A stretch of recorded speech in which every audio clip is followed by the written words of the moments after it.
Going into how the New York ages, first stage really would be wet aging, you know, in the cryovac bag right from the slaughterhouse. This is how they package it at the packing house.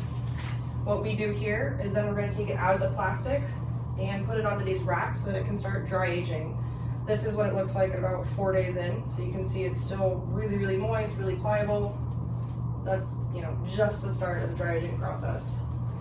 Once you get to about the 2-week mark, you can see it's absolutely darkened up. You do have some mold growth on the exterior there, but it's still kind of pliable in terms of just texture. When you take it all the way out to 4 weeks, you can see how much firmer the meat becomes, and that's just because of the evaporation of the moisture over the dry aging process. That's really going to be the key between dry aging and wet aging. When you take the product out of the bag and you let it kind of do its thing in a temperature controlled environment, you're allowing moisture to evaporate from the product.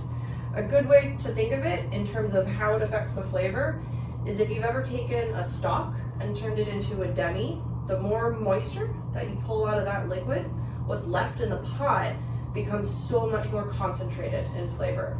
That's why dry aged beef has a much more rich, nutty, beefy flavor than wet aged beef.